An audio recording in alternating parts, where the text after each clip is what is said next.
I'm Scott from Sega Blocks, reminding you to stay awesome, and you are watching Chris, the old-ass retro gamer.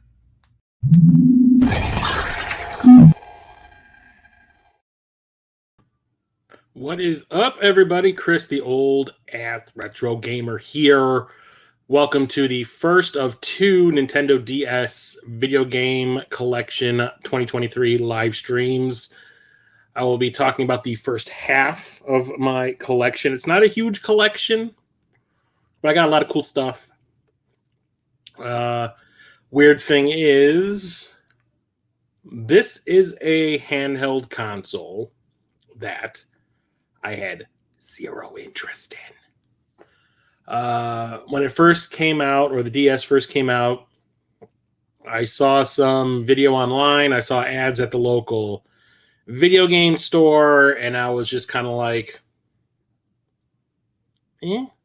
that's the gimmick? Why does everything have to have a gimmick? Especially when it comes to Nintendo. It's cool, it's backwards compatible with the Game Boy Advance, but at this point, I was just completely checked out of handheld consoles. I did not care. So I had a Game Boy Advance, and I liked it just fine, but I just realized after a while that I would rather just play games on my television.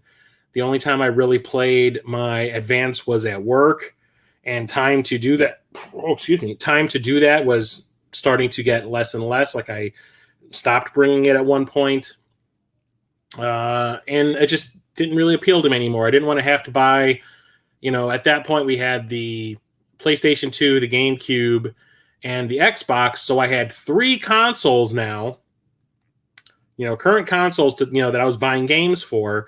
I didn't really need a fourth, because, the standard console games at that point were $50, and the handheld games, I don't remember how much the DS games are going for back then, but Game Boy Advance games were, I think, a maximum of like 40 or something, or maybe 30. I don't remember exactly.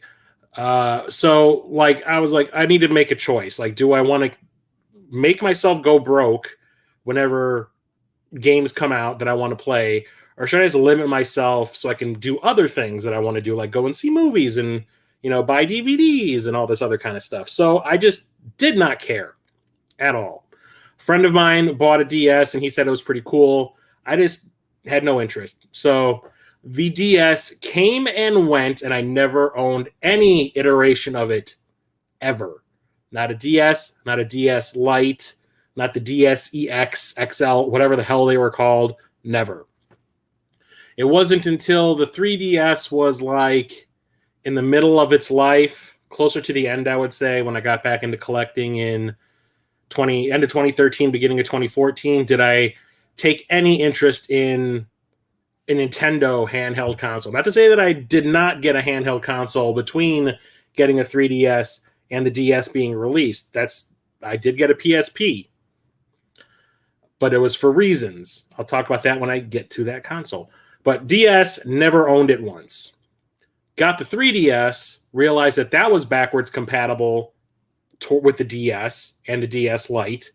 That I was like, oh, so basically, if I buy a 3DS, I'm getting two consoles in one. I got 3DS games I can play, and I can play the DS games. So let's do this. So I started collecting DS games before I started buying games for the 3DS in anticipation of getting a 3DS. And I found that I was a complete idiot, and I should have gotten a DS or one of the variants that had come out before the 3DS, because it turned out to be a pretty cool idea with the dual screens. You had the touch screen with that, and the console came with a stylus. You had the two screens, one on the base of the machine where the controls were, and then it was like a flip phone. It opened up, and you had a screen on top. That was where all of your gameplay would happen. And the bottom screen was where you would use the stylus, and it would be most of the games that I have played for the DS, you only really use the stylus for maybe doing some light puzzles. What's it called? Using it for inventory.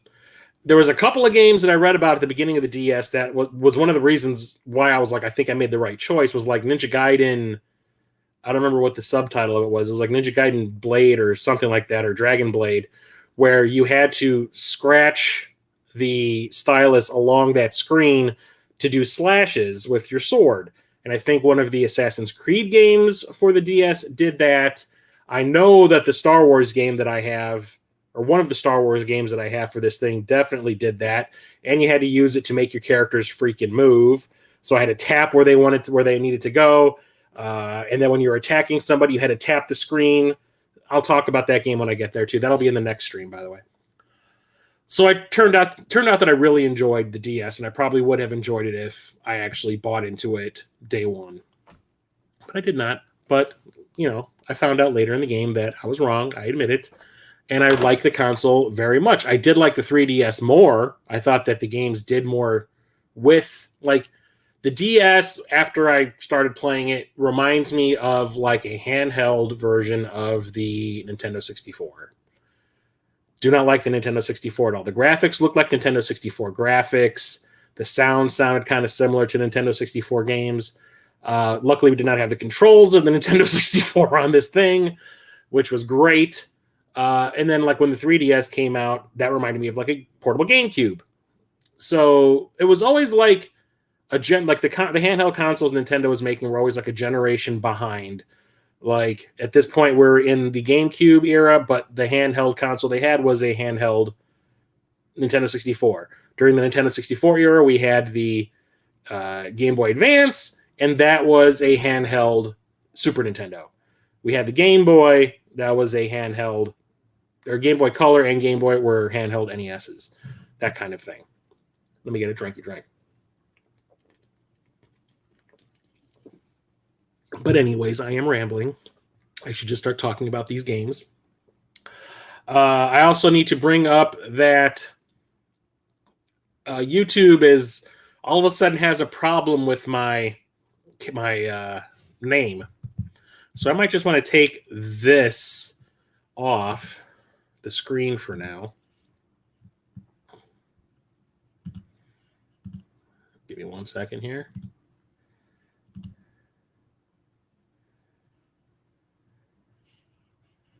How do I even turn that off?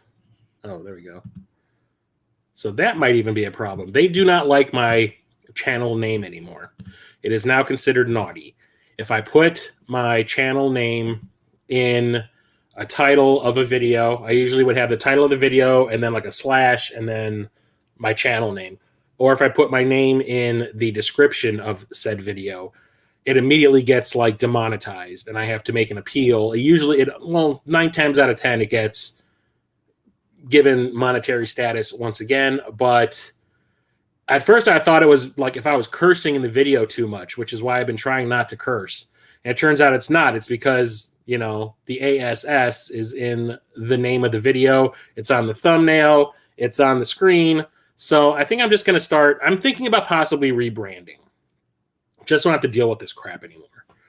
Let me know if you think that's a good idea and maybe some suggestions for names. I have a name in mind that I might want to use, but we'll see. Anyway, so why do I do these streams? 4 reasons. It's good content for the channel, keeps it alive. I get to talk with awesome people. It's good to have a video record of my collection just in case something happens. And 4, it's fun. I like it. It's a good time. Except when I'm tired, like today. Ugh. Anyway, let's get into it. So I do have, I want to say, I don't have my phone handy. I do have like over 100 games for this console. I haven't really been collecting for the DS lately. I usually end up finding PSP stuff more often, and I really enjoy the PSP more than the DS, so I tend to gravitate toward that. But when I find a DS game, and there's a lot of DS games I do want, trust me, my Amazon wish list is incredibly insane. But the ones that I want are the expensive ones. So it's kind of like I'm at a standstill with collecting because there's a ton of shovelware on this console. Believe me, it's like 80% shovelware. And I have a lot of the games that I already want, but they're the ones that I still want or the ones that are really pricey. And I'm not willing to pay, you know, $250 for a copy of the Dark Spire. So we'll see. But what I have, I likes. And we'll start off with, this one is still sealed. And it's because I do believe I have this on the PS Vita now. So I never opened it. But it is 999. 9 hours, 9 persons, 9 doors. This is the first part of the Nonary games, I think is the name of the series. There's 3 games in this series. This is the original cover art. Let me switch back to the comments. Yeah, this is the original cover art. And then they re-released it with just like the 999 across it. And everywhere I went when I was looking for a copy of this game, like we're talking Amazon or eBay, everyone had that other artwork. And I was like, no, I want the original one. The other one is really bland. I want the original. So I made a real effort to find a copy of this. And I got this off of eBay. It was not expensive, not cheap, but not expensive. And I managed to get a sealed copy. So I have not played it, but I do believe these are like visual novels. I do believe. I'm not, like I said, I haven't played it. And I can't read this type because, of course, the packaging is small. So the type is super tiny. Solve the mystery that cloud your companion's past and unravel or unveil a disturbing future. Cool. I'll play it eventually, but if I do play it, it's definitely going to be on the Vita version that I have. Because that has, I do believe, I don't know if it has all 3 games on, the Nonary games or the Nonary, whatever it's called. I think that has all 3 games, or at least at the minimum 2.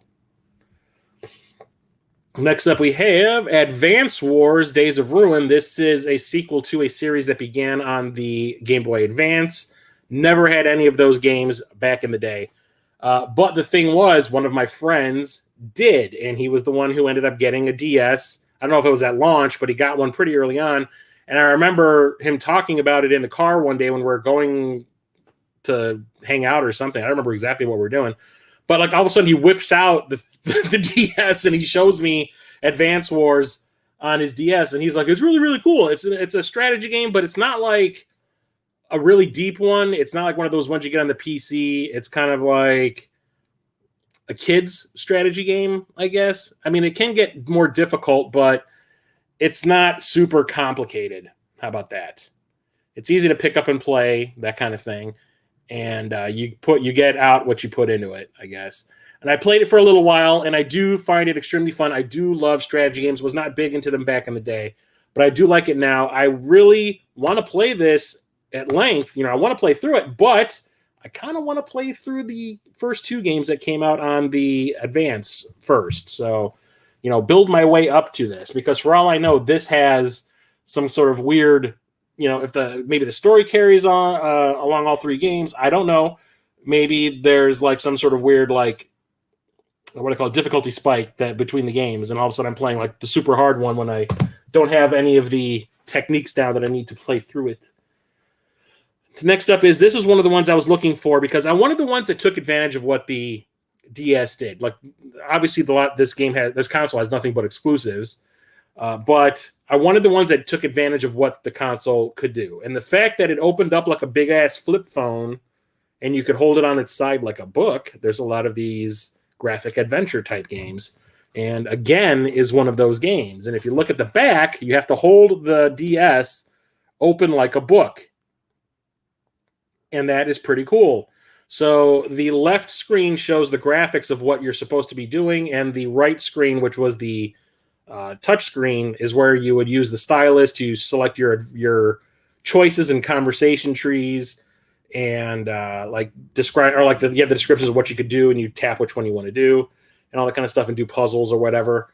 And it's a pretty cool idea. I have a bunch of games that use this format, and I think it's really rad. So I had to get that one. And that one I remember being kind of pricey when I bought it, but I got a used copy of it, and it was not like something that would break the bank. This was one of the first games I bought for the console. I bought this before I even had the 3DS to play it on, and I'm glad that I did, because this game is now worth a mint. And that is Aliens Infestation. And why does this feel super light? I don't know, but the game is in here, and so is the manual.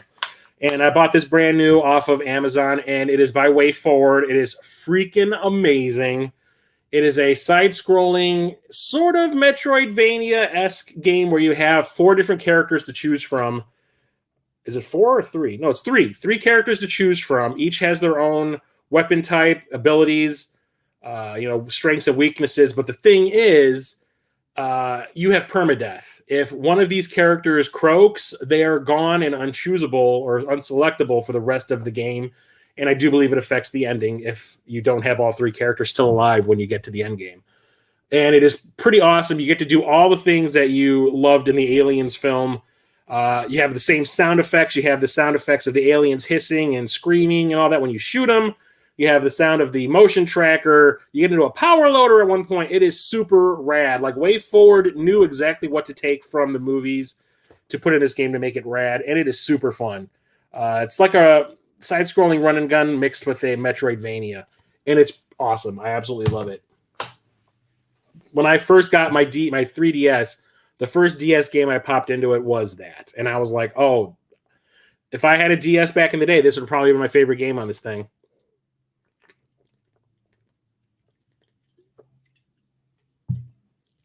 I'm probably going to be belching a lot. So there was a goal that I had set for myself when it comes to collecting. I don't know, 2017, 2018 maybe, where I got so into WayForward as a developer. I was like, you know what? I'm going to do the whole Psygnosis thing that I was doing. I'm going to do it with WayForward. How about that? And I'm going to try to get every single WayForward developed game that I can get in my collection. I'm going to get every one of them. And I had a list of everything that was available. And of course, you've got freaking Shantae on there, which is insanely expensive. You've also got Wendy Every Which Way, or whatever it's called. That is super expensive as well. So, those were going to take some doing. But for a while, I was going after all the stuff that was just common, available, and cheap. And this was one of them. I don't know if I'm ever going to play this, because I've never seen the cartoon that this is based on, but it's called American Dragon Jake Long, Attack of the Dark Dragon. And you can see right there, WayForward. I got this list, and I was going through it point by point, trying to get everything. I didn't care what it was. If it was WayForward, I bought it. It's the only reason this is in my collection. I haven't even played it, but it looks like some sort of a 3D action game. It's based on a Disney cartoon that I guess was on the Disney Channel or something. So I can't comment. I have not even popped it into the damn console because I don't care if it worked. I just wanted all the way forward things. Transform Jake into the American Dragon and spew scorching fire. Take flight in full 3D dragon stages. Unique combat system allows you to release fireballs, perform jump attacks, and swipe your dragon's tail. Ooh, excitement. Whatever. Had to have it for the Way Forward collection. This is another one of those things that kind of grew to popularity on this console. I don't think this would have worked on any other console other than the DS, which is one of the reasons why I kind of kicking myself after the fact that I wasn't buying these games as they were coming out, because it would have been like really cool new, like I talked about in the PlayStation, Saturn, and Nintendo 64, even 3DO streams. That was a golden time in gaming because at that point, all we had was pixels. And all of a sudden we start getting polygons and new types of games were coming out, like games that we had never played, like the 3D action game, the vehicular combat, all that kind of stuff. We had never played stuff like that before in consoles. So it was like this really exciting time in gaming when you're just having brand new experiences that you couldn't have anywhere else. Well, it was happening again with the DS, and I completely missed it because this is something that we couldn't have had anywhere else except on the DS, and that is Apollo Justice Ace Attorney. Who would have thought that making a game about the courtroom would be something that people would give a crap about? Turns out it was. There was Phoenix Wright. I think there was like 3 or 4 games in that series, and this is a spinoff. I don't think I actually have any of the Phoenix Wright games, but I found this one at that disc replay place that I used to go to before they shut down. And that's exactly what it is. It's like this cheesy anime version of a courtroom drama, and you have to like uncover, clues about the case that you're working on, and know when to what do they call it? Object and all that kind of stuff in court. So it's like a lot of tapping the touch screen with the stylus to select what you need to do. It's a little weird, but it's surprisingly fun and really engaging. And I did not think in a million years I would enjoy something like this. But like we found out when I finally did play the DS, I was wrong. I should have had this. I should have played this. I should have been playing all this stuff. I need to get those Phoenix Wright games because they sound like they're super fun. I don't know if you could hear it, but my neighbors are having, like, on a Thursday night, some sort of like this manic drunk ass picnic. And they're just, it's like catty women screaming at each other out there right now. That's all I'm hearing. Oh my God, Linda. Oh my God. I got work today. That's all I hear. And it is driving me crazy. If I wasn't a polite dude, I would open my door right now and scream, shut the F up. Like I have done in the past when the people in that building were practicing the music for their band. They're like doing like a band practice on their patio, and they suck. They're playing the same song over for almost 3 hours over and over again, trying to get it right. And it was just the worst thing ever. The guy could not sing, and that melody was annoying. And I eventually opened up my door and screamed, shut the hell up. And next thing you know, they're back in the house. Anyway, video games. Avatar, the game, you know me and my obsession with licensed games. I had to pick this one up because this is not like the console Avatar games we got. This is a top-down. It's almost like playing Contra 3 when you're doing the top-down sections in between the side-scrolling sections. So it's like a little bit of a Legend of Zelda mixed with a top-down run-and-gun shooter. And I did not think, like, I never really thought to buy the original Avatar games for like the 3D or 3D, wow, the 360 or the PS3 back then. Number one, because they got pretty bad reviews, but I should know better by then that the bad reviews don't mean a damn thing. But like, I figured like none of these games are going to be good. I wasn't that big on the movie. I thought the movie was fine. It's fine. Don't need the video games that are based on it. I didn't like it that much. So I never paid any attention to this. Obviously, I didn't even have the damn console. But when I got back into collecting, and I was collecting for the DS, and I was actively going out looking for stuff, I would see this all over the place, and my eyes would just go right past it. I was like, nope, and keep on going. Eventually, I was like, oh, I keep on seeing this everywhere. Let me take a look. And I looked at the back, and I'm like, that looks kind of cool. You can see it looks pretty rad, and it's actually pretty fun. Maybe a hidden gem, diamond in the rough license game there, guys. Didn't get any respect because licensed games never get any respect, but excuse me.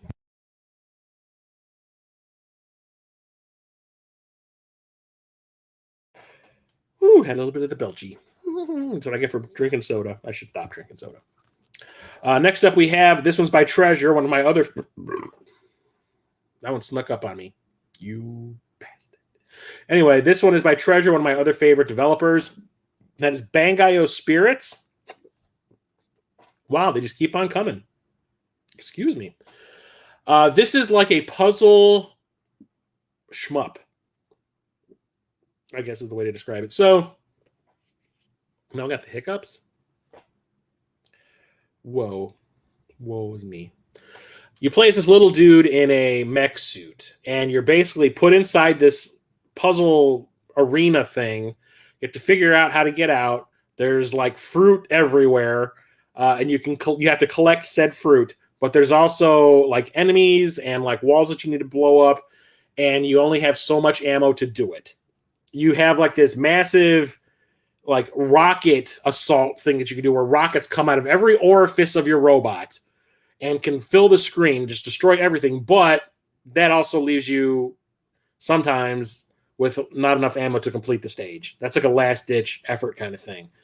And they are really easy at first. Like the stages are really simple, but like they start getting really complicated the further you go, like, a video game.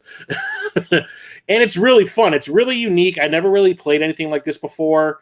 I originally played the Dreamcast version of this, and then I got the DS version. And I was like, okay, like this came out first. No, the Dreamcast came out way before this. But like I didn't know anything about this franchise until now, or until I am really screwing up with my wording, aren't I? I did not know anything about this franchise back when it was relevant, but when I got back into collecting and I got the Dreamcast version and this version, I was like, I was really missing out. It is super fun, and there are some really cool boss battles in this as well. The graphics are pretty cool too, and the music is pretty fantastic. That's a high recommend, and I do believe that one is kind of pricey now too. This is one of my favorite games on this console. I'm just mad that I kind of ruined the cover art by accident. People, do not put containers with liquids on top of your shelving units. I had a bunch of energy drinks that I'd never intended to open. I wanted them because of the novelty of it. I had a Mario Brothers, like Super Mario Power Up energy drink, and one that was like the Mega Man Power Pill or Power Container energy drink, and I had dropped one of them at one point, and I did not realize that I had actually punctured it, and it was just doing this slow leak, and it ran down the inside of the shelving unit that had all my DS games on, and this is one of the ones where it kind of got onto the artwork, and it wrinkled it. It's not bad, but I'm not happy about it. But this game, Batman the Brave and the Bold, this is another one by Way Forward. You can see it right down there. And absolutely love this game and its Wii counterpart. This is a platforming beat-em-up, but the cool thing is you don't just play as Batman. You start off as Batman, but as you play through it, you start unlocking all these different stages that require the use of different superheroes, and each of them have their own superpowers, their own strengths and weaknesses. The stage is usually set up to complement that character, but it's done in this really cool cartoony, like obviously like the cartoon. I've never actually watched the Brave and the Bold cartoon, but we're getting a movie of it. The real cartoony graphic style of the actual show, but it is absolutely fantastic. There's lots of unlockables. You have like an actual, like one of the screens that you can go to shows you how many unlockables you've actually found. And when I beat the game, I actually played this on the plane ride to and from Minnesota when I went to visit Church the Game Grinder 2.5 years ago. And I beat it not too long after I got back home from the trip. And I think I was missing maybe 4 of the collectibles which kind of bummed me out. I wish I 100%ed it, but it is a fantastic game, super fun. The controls are great. All the different characters are fun to play. Well, maybe not a couple of them, but I really enjoy that game. Like I said, and the Wii version is awesome too. This is one that I didn't think was actually possible, but apparently it is. And that's Bloodstone. I should put this in the zeros. 007 Bloodstone. This is an original story, but it uses Daniel Craig's license, his likeness, not license, his likeness and his voice, at least in the console versions. I don't remember if his voice was in here, but his likeness definitely is. And that game is a third-person / first-person cover-based shooter, and there's a lot of driving sections and stuff like that, and it's super awesome. It's a really fun game, a little too short, but it's really fun. So naturally, when I found out that there was a port on the DS, I'm like, I need to see this. I need to see how this works. And it works surprisingly well. It still is a third-person cover-based shooter, and there's still all the car stuff, which is kind of fantastic. This is when you do a licensed game right.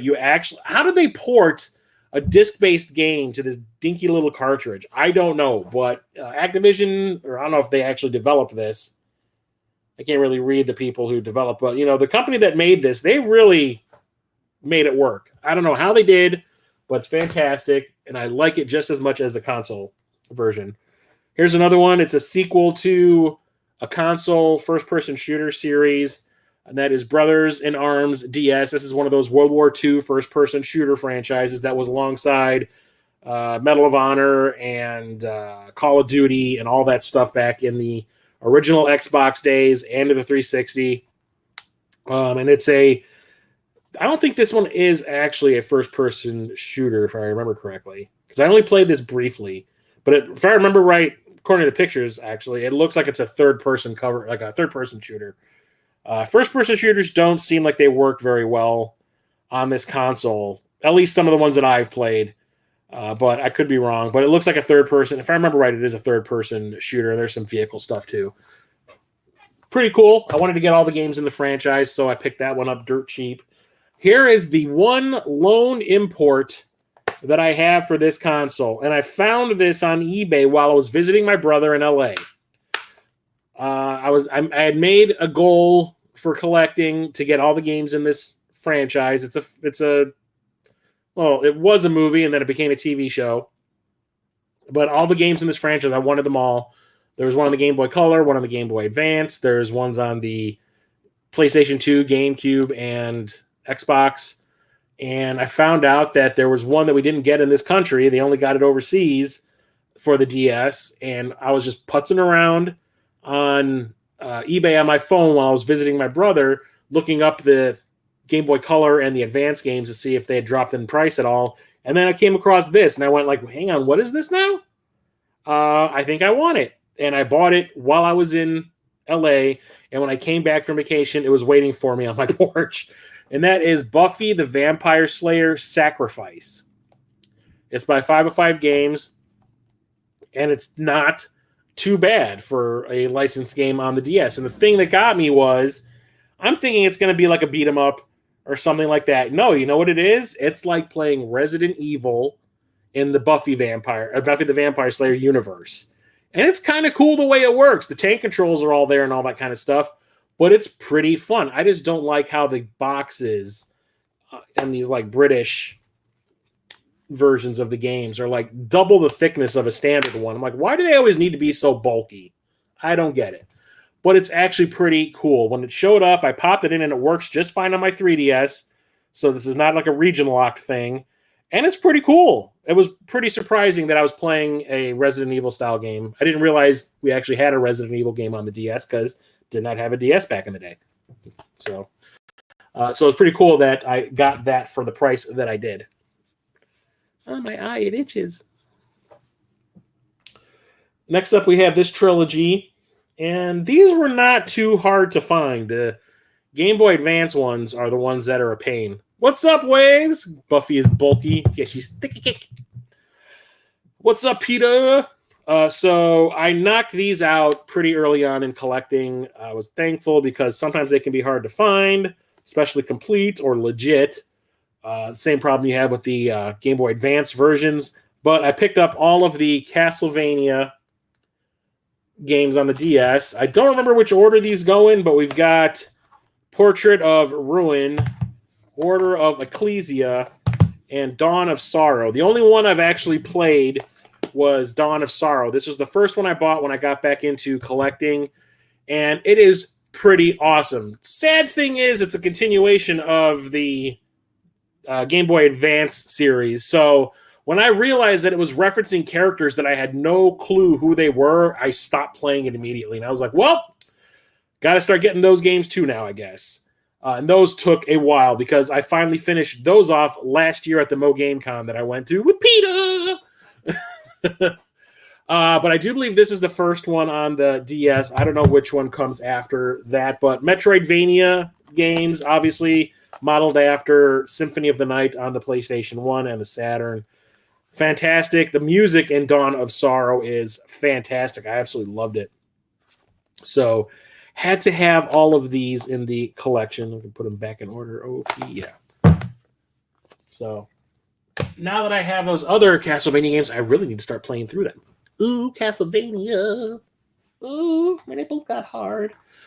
Next up, we have Children of Mana at the Midwest Gaming Classic. I want to say it was in 2018, I think, is when I picked up. Was it when I picked it up? It was 2018 or 2019. I don't remember which year exactly. But I picked up Secret of Mana on the Super Nintendo from Cardboard Zero, Justin, at the convention. And I was like, oh, I've got the hard-to-find one out of the way. Let's try to find all the other ones. And I made an effort to get all the other Mana games. What's up, Game Room? What's up? Everything is good. How's everything with you? And I remember I picked this one up. I remember, no, it was the advanced one that I remember. What's his name? Happy Console Gamer.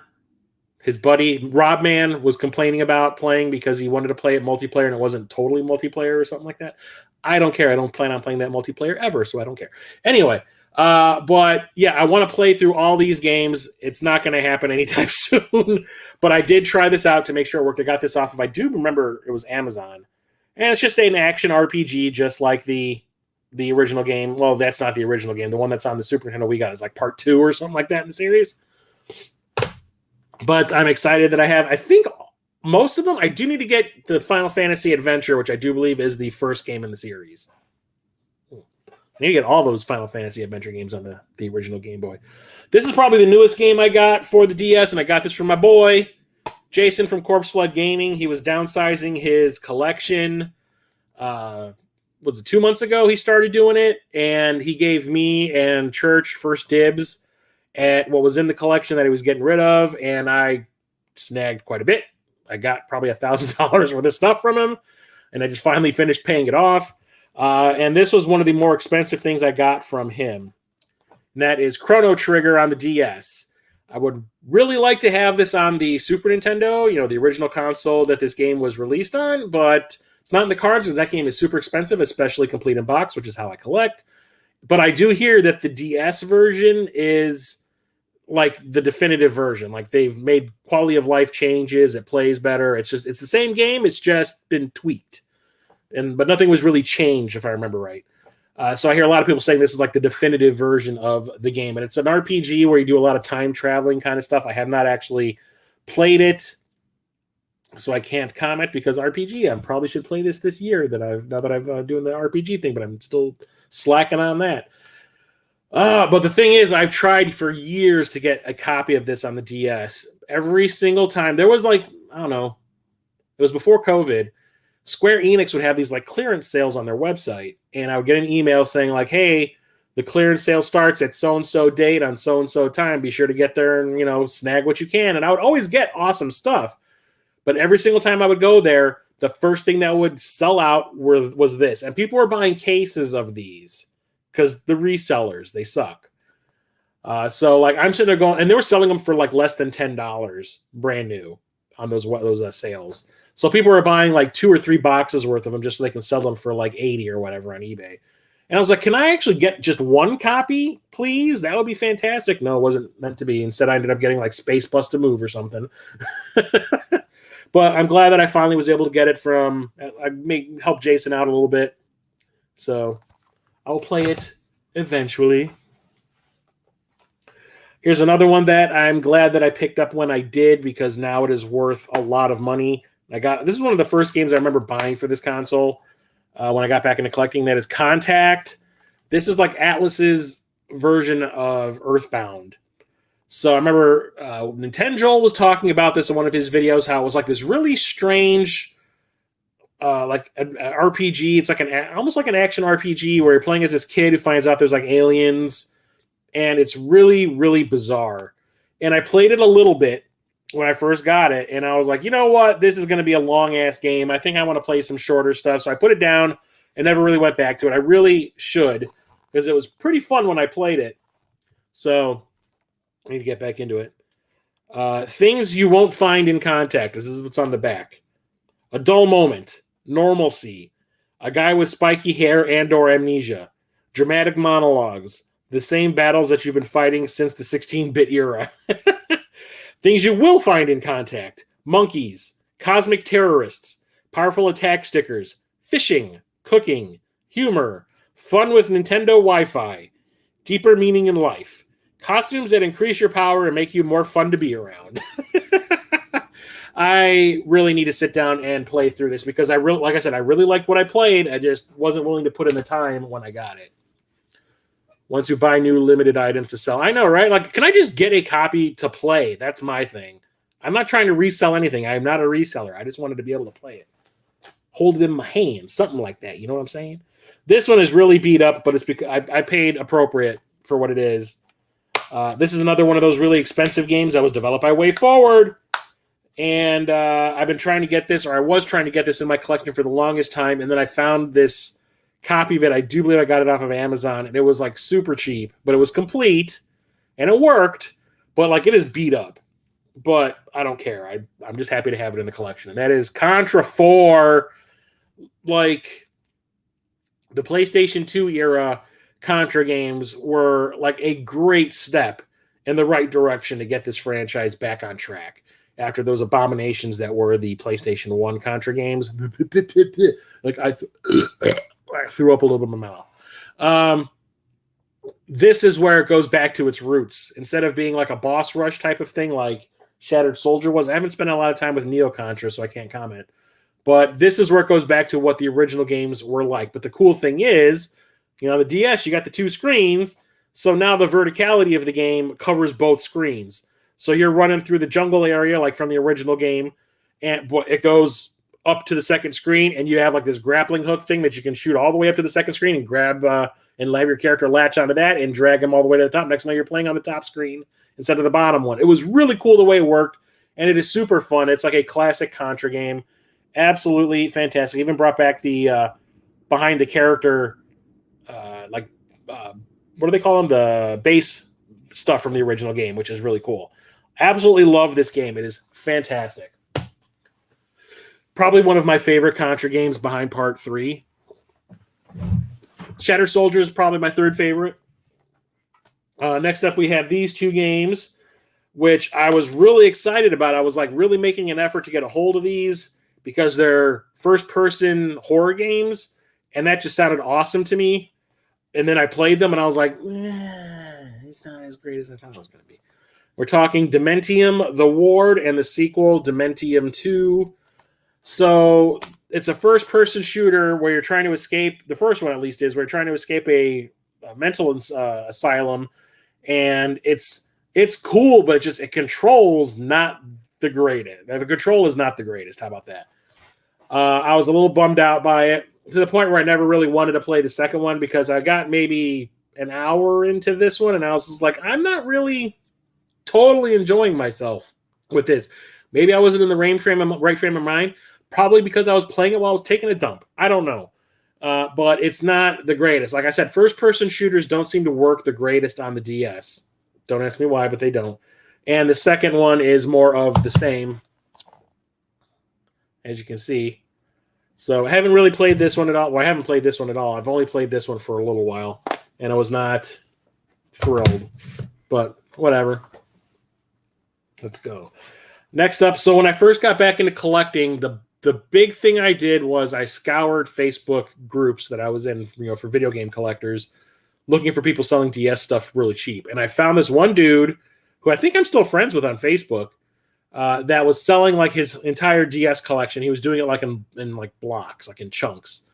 And the one that I saw, he was selling a bunch of Nintendo stuff, like the games by Nintendo.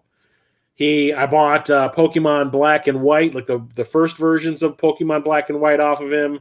I bought this, a couple of other like Mario games, one that I'm not a big fan of, and I got them like dirt cheap. I got them for like $15 to $20 each, and I was super thrilled that I like automatically had like this really awesome collection of games to play for the console. One of the ones I picked up was Diddy Kong Racing DS. Never had the original Diddy Kong Racing on the Nintendo 64. So I could not really comment on if this is a really good port or not. One thing I do know is that Conker got his start on the Nintendo 64 Diddy Kong Racing game, and he is notably absent from this one, probably because Rare took his ass with them when they went to work for Microsoft. So they've got like some weird-looking squirrel guy in his place. But it's like an upgraded version of Mario Kart 64. Now you've got like some things where you're like in airplanes racing and stuff like that. And I do believe you're racing around in like boats too at some point. It's fun. I think I would rather play in the Nintendo 64 version because that is like the uncut version, I guess, or the unaltered version. So there is that. But the game was originally developed by Rare. And this was not developed by Rare because Rare was working with Microsoft at the time. So someone else ended up porting this over. Bummer, I guess. So I don't think it's that great. I'd rather just play the N64 one. I'm probably going to be selling these two because they're still sealed. These are two games that I got from that sale over at the Square Enix website. I got both of these and a couple of others that are coming up. And these are brand new. And they were dirt cheap when I bought them, but I know they're worth a lot now. And that is Dragon Quest IV. What does that say? Chapters of the Chosen. And Dragon Quest V. Hand of the Heavenly Bride. As you can see, they're still sealed. So I have not played them. But I have played Dragon Quest games in the past. I played the original one on the NES and all that kind of good stuff. So I can say that I do enjoy what this franchise offers. I know it went off in completely different directions and art styles and all that kind of stuff because NES, come on. But I'm probably going to get rid of these and then rebuy open versions cheaper. But I'm probably just going to sell these sealed ones off because they are worth a lot and get open ones so I can play them. Much prefer Mario Kart over Diddy Kong Racing. People love Diddy Kong Racing so much, though. Yeah, I never played it back when it was a Nintendo 64 game, so I can't really comment if it's a good port or not. But I mean, it's okay. I just wish I was playing the one that actually had Conker in it because I'd probably be playing as him the whole time. Another one that I picked up, although I think I got this at Game Dude, is a sticker. Yep, the sticker's in here. I picked this up in LA when I was visiting my brother, and one of my friends talked about this game. She hurt her back at work, and when she was in recovery, she basically just sat around and played her DS the whole time and played through a bunch of different games. And when I got into collecting for the DS, she was telling me about all the ones that she enjoyed, and this was one of them. She talked about this one a lot. That is Dragon Quest Heroes Rocket Slime. It's an RPG, but I don't really know what kind of game it is. It looks like it has a bunch of different mini games and stuff in it on top of top-down RPG-looking stuff. I can't really read what it says because the type on this is so freaking tiny. But she swore up and down that this was like one of the greatest games that she played on the DS. So I was like, okay, fine, I'll take your word for it. You can see the Game Dude sticker on there from the store when I bought it. And I got it pretty cheap there also. So, yeah. The next up we have these two, the Drawn to Life series. This is one of the things that I probably would not have liked back when the DS first came out. Let's say if I bought a DS day one or whatever, this is the kind of stuff I wouldn't have liked to play that required the use of a stylus in order to play it, instead of just relying on your standard controls. So what it is it's an adventure. It's like an action adventure game, but you have to use the stylus on the second screen to like draw weapons for you to use, or like a vehicle to use if you need to. And so ways to work your way through the problems that you encounter, like, oh, I'm in a shmup area now. I need to make a rocket to do it. You can see them drawing it right there, kind of thing. Or I need a new gun to use, or something like that. So you use the stylus to draw the things you need, which is a cool idea, but that kind of play style would have really gotten on my nerves and probably would have made me hate the console back then. But now it's not so bad. Now that we've had the Wii, which uses the motion controls, and the Wii U and all that kind of stuff, and the Kinect. So the gimmick of it is not a big deal anymore. And then there's the second one, the next chapter. Winner, Best of E3. Sure. Which is just more of the same, just with better graphics and a lot more things that you can draw to use in the game. This one, I can't remember. Did I get this at the disc replay? I might have. This was one of the games that was sitting on my Amazon wish list forever, and I never pulled the trigger. And I'm glad that I didn't, because if I would have bought a new copy of this off of Amazon or even eBay, it would have been like a $60 game. And then I found a used copy at that disc replay place. Like, there were times where I'd go into that disc replay joint, and like stuff that was really expensive would be like beyond dirt cheap. Like, nobody was paying any attention to what the going rate for some of these things were. And I remember I found this for like $10, and I was like, yep, snag it now. And that is Elite Beat Agents. I love me a good rhythm game, so this one really appealed to me off the bat. And then I bought it, and then I played it, and I was like, I'm glad I only spent $10 on it, because I didn't think it was as good as everyone was telling me it was. Touch, what does that say? Touch Generations? I don't know. But this was released by Nintendo, so this is like a second-party game, I do believe, for them. And it's like playing your typical rhythm game, but there's characters like singing covers of songs and stuff like that, and it's just not all that fun. The way the tapping and the stylus stuff worked in this did not appeal to me at all. I was just kind of like, I don't like doing it on this little tiny screen. I didn't feel like I was accurate, or I was being accurate enough. Like, I tapped the thing at the time that I thought I needed to. It's just not registering when I wanted to register. So I don't know if it was just, maybe the game wasn't completely compatible with my 3DS. I don't know. But it felt like I was like doing what I needed to do, but the game wasn't registering it correctly, kind of thing. So I was like, So I always wanted to try the games in this series, and the only one that I was able to find at a decent price is the second one, and that is Etrian Odyssey 2, Heroes of Lagard. And I was like, oh yeah, it's part RPG and like part Harvest Moon or something like that, from what I've been told. And then I remember the last stream that I did, like 2 or 3 years ago when I did these before, and I brought this game up. Someone in the chat was like, well, you know what? You picked the worst one. I was like, well, thanks. So eventually I'll get some of the other games in this franchise, but this was like a long-running DS franchise. So yeah, it looks like it has RPG stuff as well as some puzzly and some. I know there's stuff that's like playing. I just said Harvest Moon in here or something like that. New character classes. Build your party from 12 different classes, including the new War Mages, a Gunner, and a Beast. Refined mapping. New options let you mark warp points, shortcuts, and hazards. More fiendish foes. The terrible pursuers return with new and deadly tricks. Ooh. What's up, Mondane? Getting ready for that con, man. You did not miss the L's. I'm only in the E's. At least. Yeah, like I was saying, when I talked about this in the last stream, I said I wanted to get all the games in the franchise, and that's the only one I have. And one of the guys in the chat was like, well, you picked the worst one. So I was like, well, thanks, I guess. A couple of these are sealed also. I might get rid of these all as well to trade up for used ones. So I don't need sealed copies like these. But there's a ton of Final Fantasy games that were released for this console. It's kind of nuts. Firstly, it was the only place you're able to get a copy of Final Fantasy III. We've had all of them released on like compilations. We got the original one on the NES.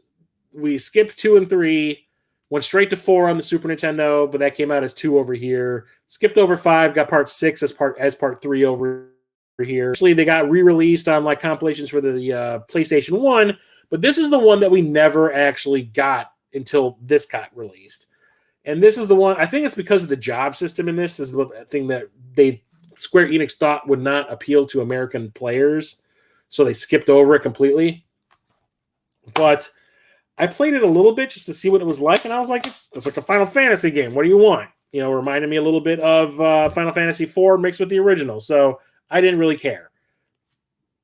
But I'll eventually get into playing that one. You can see it looks pretty cool, though. You know what I'm saying? You know what I'm saying? Nothing wrong with Final Fantasy. And then I did not realize how many Final Fantasy games got released on this damn console. It's like kind of crazy. We got like a sequel to Final Fantasy 12 called Revenant Wings. This has got some of that residue from that energy drink on it. Still, it didn't ruin the artwork, but it's like on the outside of the plastic, so I need to clean this off. And this is, I assume, a standard RPG. Sure, I haven't played it, so I can't really comment because I have not played through Final Fantasy 12. I played Final Fantasy 12. I have not played through Final Fantasy 12. So I didn't want to play the sequel to it without knowing what the hell was going on in the original. You can see that's like sticking. Ew. That energy, I really screwed myself with that energy drink. This one is still sealed. I got this from that clearance sale on the Square Enix website for like dirt cheap. I got like this for $5, but sealed. I'm pretty sure nowadays it's worth a lot. That's Final Fantasy: The Four Heroes of Light.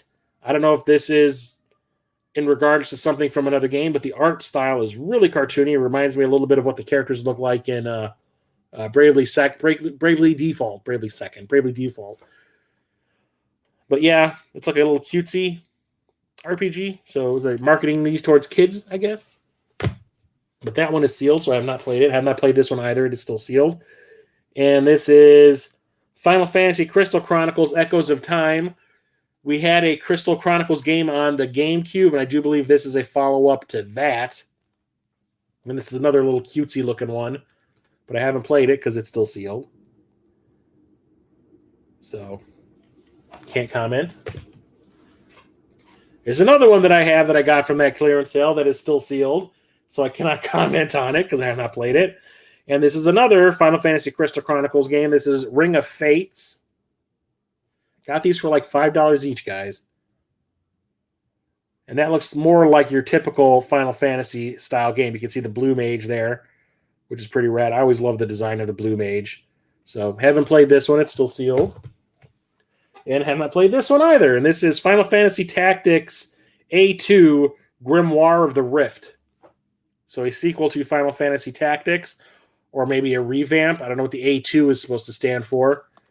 But the Grimoire beckons a new fate bound to its pages. I don't know if it's like a spinoff or what, but I loved the Final Fantasy Tactics that came out on the PlayStation 1. So I naturally wanted to have this, but haven't opened it. So, like I said, I'm probably going to sell all of these sealed ones and get used copies in their place. The DS is an RPG machine for Nintendo. I know, right? Got no RPGs on the Nintendo 64, but the portable Nintendo 64 got all the RPGs.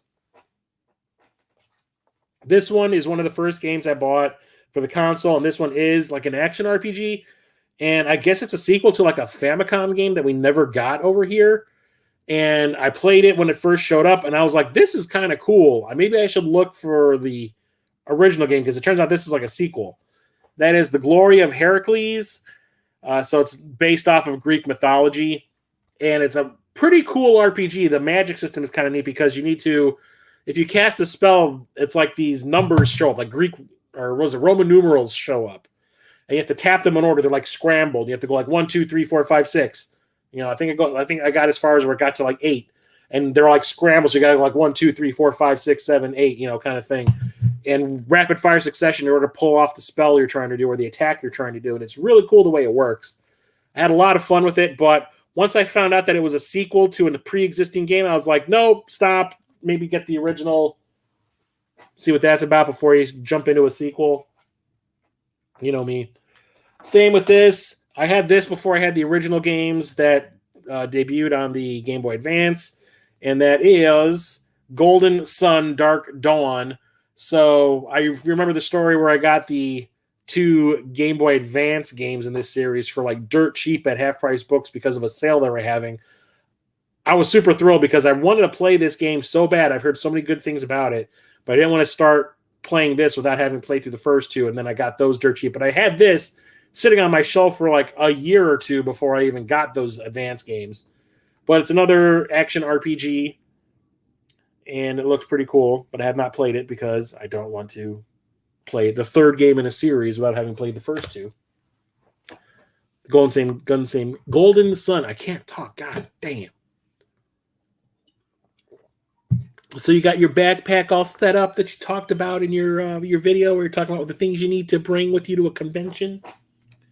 You got your escape rope with a little hook on it so you can Batman style throw that thing up at the rafters and pull yourself up if you get slammed by groupies and stuff like that. Like, nope. I'm rambling because I'm tired and I'm hungry. Next up we have, I want to say Radical Reggie was the one who told me about this. And then Radical Reggie brought it up. I don't know if he told me directly or he brought it up in a video. But I remember it was like something he had said where it was like, this game is awesome. You need this game in your collection. And then I bought it and I played it and I was like, oh no, this isn't it. It's a different game. Sorry. I'm confusing this with something else. Because there's no way that a Guilty Gear game is terrible. Dusk Strikers. This is the one that's almost also like a beat 'em up. I think this is the one that's also a beat 'em up. This Adrenaline Fueled, No Holds Barred, Guilty Gear Fighting Series debuts on the Nintendo DS. Dusk Survivors introduces vertical 2D fighting with 20 different characters. No, this is the one-on-one fighting. There's another one that is coming up in the next stream is the one that he was talking about, and I bought it, and I was like, what the hell are you talking about? This game is terrible. But this, I love Guilty Gear. I love the anime influence for the characters. I love the move sets. I love all of it. The way like everything works in these games is just fantastic. It's like Gonzo. It's like Street Fighter like times 10. Like the over-the-topness of it is just awesome. I absolutely love this franchise. So naturally I had to have that. So I was talking about those Mana games. I had Children of Mana earlier in the stream. Also got Heroes of Mana. I don't know which number this is in the series. So Secret of Mana is part 2. And the original game is Final Fantasy Adventure on the Game Boy. I don't know where the numbers go after that. So I'm assuming that part 3 is the one that's on the Game Boy Advance, because that would make sense. I don't know which one is part 4 and which one is part 5 on the DS. But action RPG series. Haven't played it because I have not played through Secret of Mana yet, or Final Fantasy Adventure for that matter. So had to have it. I was trying to have that little collecting goal. I'm the scat man. Picked this one up dirt cheap at a GameStop? I think I got this for like $2 or something like that. But I was like looking for a legit strategy game to play, and I picked this one up because it was one of the few games they actually had at the store. Like, it was when GameStop got back into retro stuff, and they had a bunch of DS games in like this glass case thing that they have on the floor.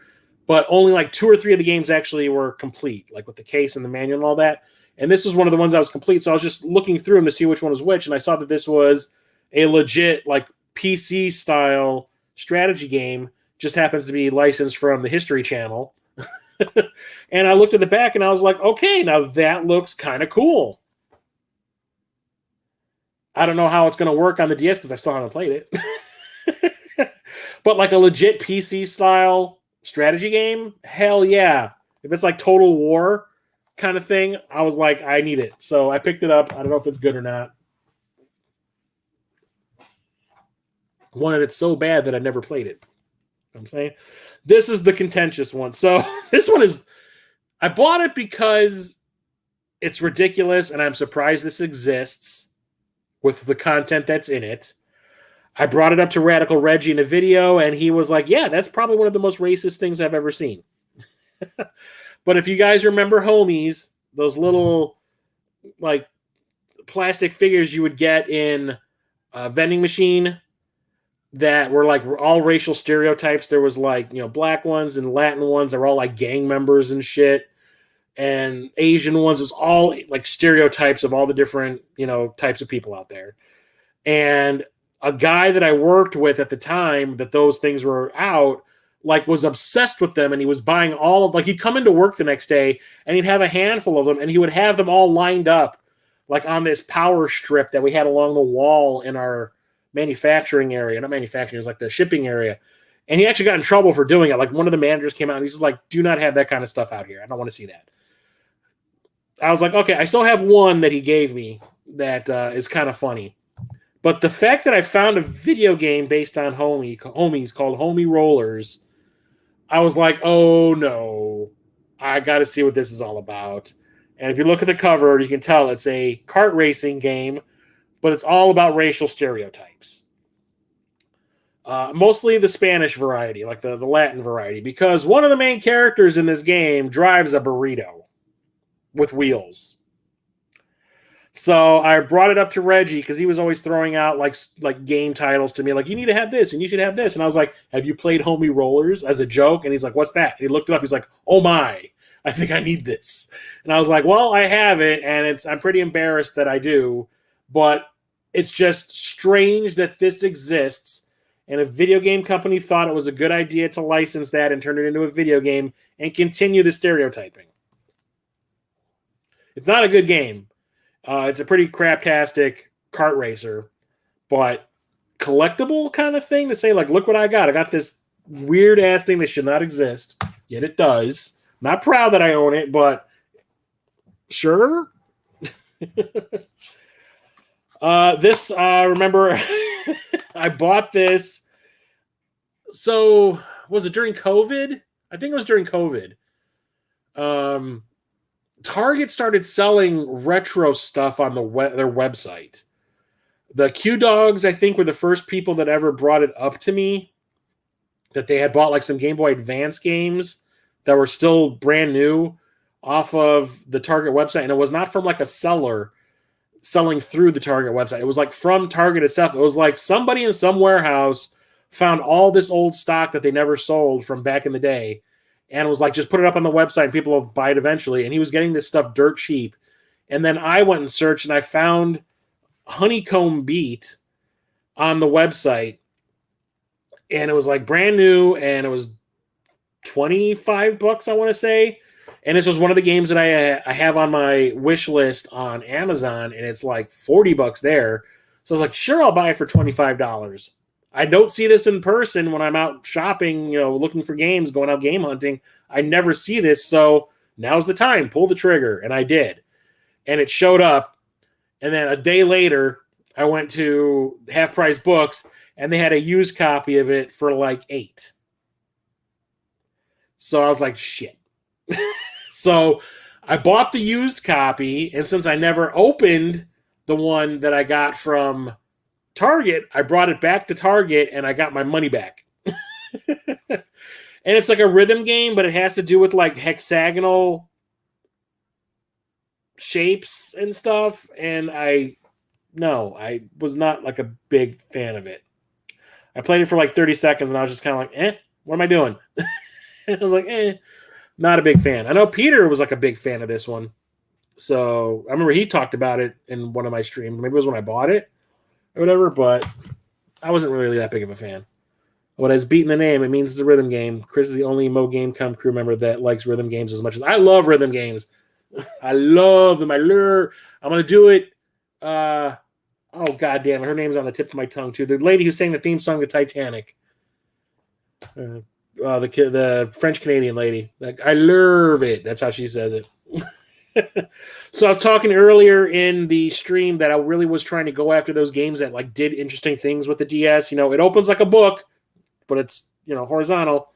And like there's certain games that were taking advantage of that, and you had to hold the DS like a book, and it was like you were reading a book because you're doing these interactive like novel games, like these graphic novel type games. And one of them is Hotel Dusk Room 215. This is the one that I played quite a bit when I first got it. Celine Dion, she loves it. I love them. This is one of those games you have to hold the DS like a book in order to make it work. One screen, which is the one that will be on your left when you're playing it, which is the standard screen, is where all the action happens. And then the other screen is where you make your choices as to what you're going to do in the game. It's the touch screen. And it's really interesting. The story is really kind of cool. It's like a mystery. It's like a murder mystery, and it's pretty rad. Never actually beat it, but I played through it quite a bit. I played through quite a bit of it, and I really enjoyed it. I need to get back into it. And it was like one of those games that was released by Nintendo. They were just doing some interesting stuff back then, really taking advantage of the console and like the different configurations you can play it in. This is one that I was really excited about. This is another one. This one's by, what are their name? Platinum Games. And I was like super into it because I heard it was like playing like this really serious version of Star Trek. And, then you have Platinum Games developing it. So it's going to be like this gonzo action kind of stuff going on. But it's like an outer space adventure game. And it was really expensive. Luckily, I found a used copy of it that was not like beyond like the reasonable. And then I got it and I played through, I want to say like an hour and a half of it. And I was just kind of like, yeah, this isn't as great as everyone's making it out to be. And that's Infinite Space. Yeah, it's got some great graphics. The music is pretty cool. The way the game works is kind of cool. It's just not all that fun.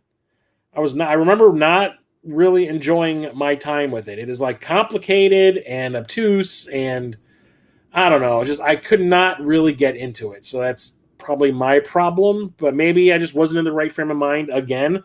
Don't forget, I'm playing most of these games on the pooper. At least when I first got the console.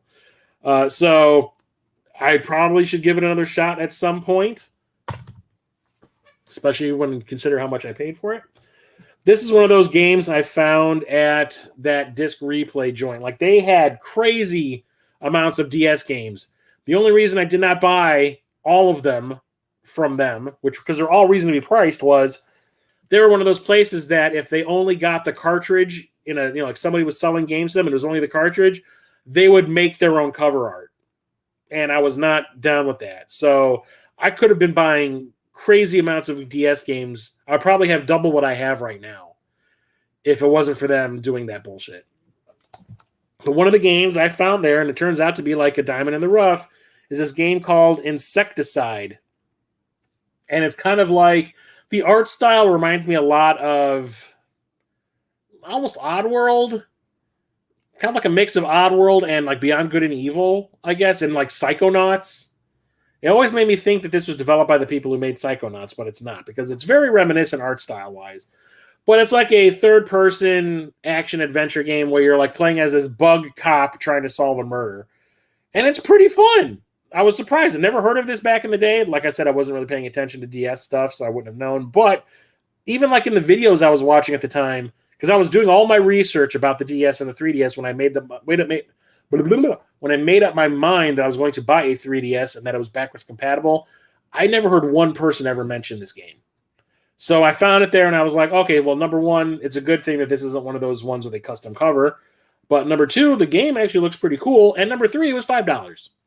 So why not? Year of the RPG, it's not going very well. I did not realize how many games there are in this freaking franchise by Nintendo, and it just blows my mind that a lot of them are still like holding their price all these years later, or more expensive actually. We have Kirby's Mass Attack. I don't remember where I got this, but it was not super expensive.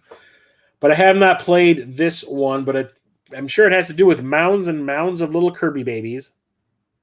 Sure. Platformer, obviously, because all of these Kirby games are like that, unless it's a golf game with Kirby in it. But I'll get around to playing it eventually. More Kirby's, more power. Gather a mob of Kirby characters, then lead them on a crazy adventure where nothing can stand in your way. Send Kirby's swarming over your enemies. Fling Kirby's into the air to hit flying foes. Take on big challenges with the strength of many Kirby's. That sounds so exciting. You're way behind on videos. Aw. This one I have played. This was one of the first games I picked up for this console when I got it in 2014 or 2015, I think it was when I did it. I think it was 2014. And it turns out that this is a sequel, I think, to a series that came out in Japan, I do believe on the Super Famicom, if I'm correct. But it's the legendary Starfy. This is another Nintendo mascot. Like Nintendo robbed us of a mascot because I guess it's too childish, then explain Kirby. And explain Pokemon. Explain anything Nintendo. How about that? So I picked this one up off of that dude that I was talking about that had like all those Nintendo games for the DS that I got on Facebook. I got like Pokemon White and Black, which I ended up getting rid of. I got Diddy Kong Racing and a bunch of other games you'll see in the next stream. And this was one of them. And this is the one that I was the most curious about because I'd never heard of Starfy before. So I'm like, is that like a Kirby spinoff character? Because he looks very vaguely Kirby-esque. Turns out no, it was its own thing. And he basically plays this prince that lives underwater who is a starfish, and he gets sucked up into the air, into this like air kingdom, and he's got to find his way back. And it was pretty cool. It's a platformer, but you do mostly swimming.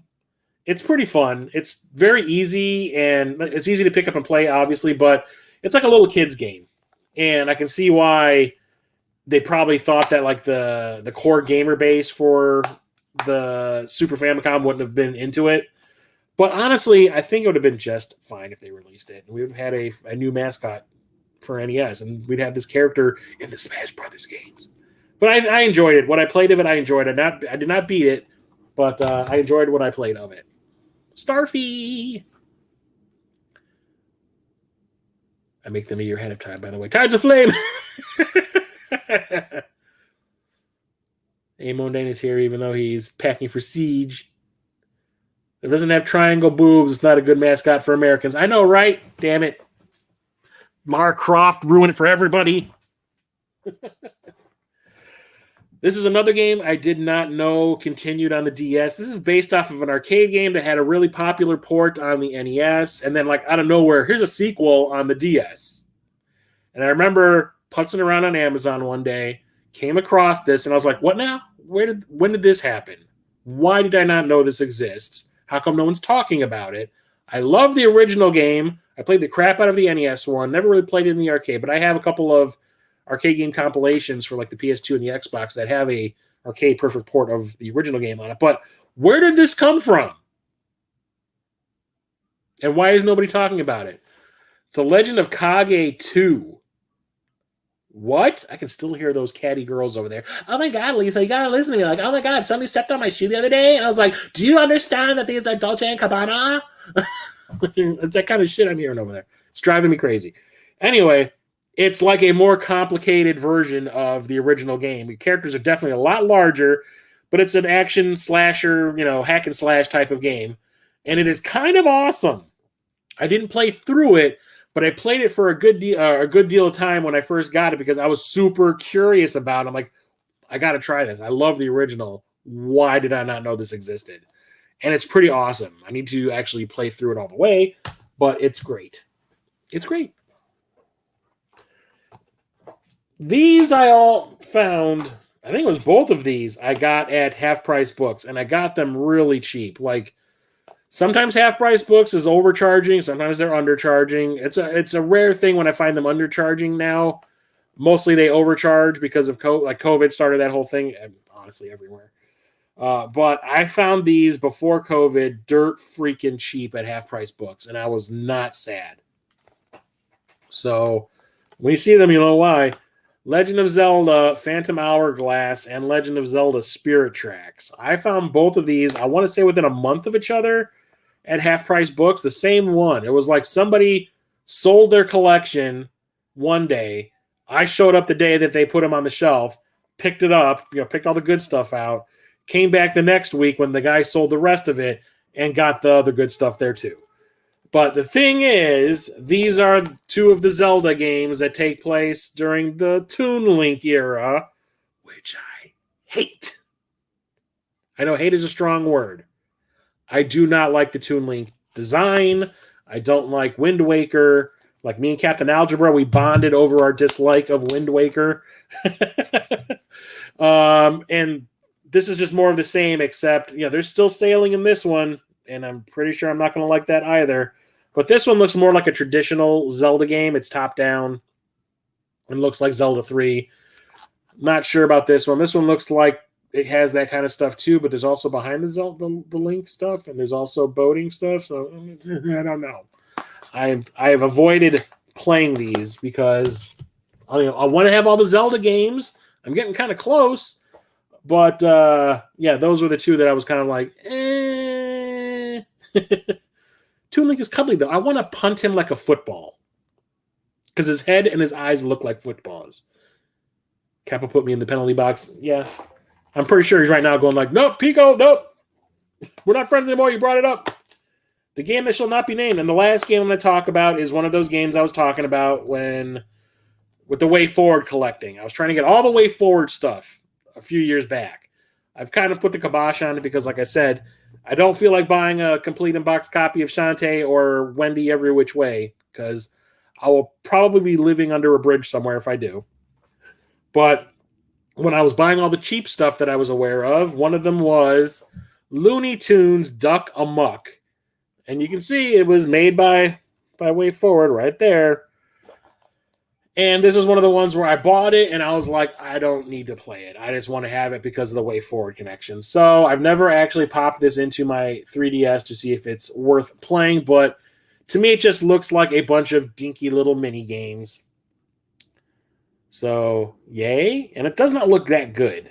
Way Forward is not like Way Forward is a great developer, do not get me wrong, but there's a couple of, like, I want to say maybe 2% of their games where it was like they just did not give an F. When they were developing it. They're just like, look, we're being paid to make this thing. Let's just get it over with and move on to something that we really want to be working on. How about that? And this looks to me like one of those types of games. Whatever. And that is it for tonight. I'll be back next Thursday with the other half of my DS collection. There's a lot of really cool stuff there too. And I'll be back tomorrow with a brand new short. And I hope you guys enjoy that. We're not going to be playing any D&D, No Tides of Flame this month. Like, this month just did not work out for everybody. Schedules were all crazy. So nothing in July. Hopefully at the beginning of August we can get into that. Hopefully we can play a couple times in August because that would be kind of rad. But yeah, keep an eye out for on the social medias for details about when that's going to happen. But I will be releasing the 6th episode of Tides of Flame here on YouTube. Maybe next weekend? Probably next weekend. So keep an eye out for that. But yeah, tomorrow, brand new short, new stream, second half of DS, next Thursday, 8:30 p.m. Central. Hope to see you guys there. Birthday game? Maybe we can get Jen to pop up and play a little character on the side. That'd be kind of cool, wouldn't you think? So thanks everybody for coming and hanging out with me tonight and chit-chatting while I'm talking about some pretty cool DS games, a lot of which are probably going to be disappearing from my collection pretty soon. Nude stream, no. Don't want these to make people go blind. So thanks for hanging out. I will talk to you all later. Chris, the old retro gamer out. I don't even know if I can even say my YouTube channel name anymore. Like I said, possibly doing a rebrand. I don't know. We'll see how that works out. But right now, my channel name is Poison. So have a good night. Stay safe, everybody. Talk to you next time. Woo!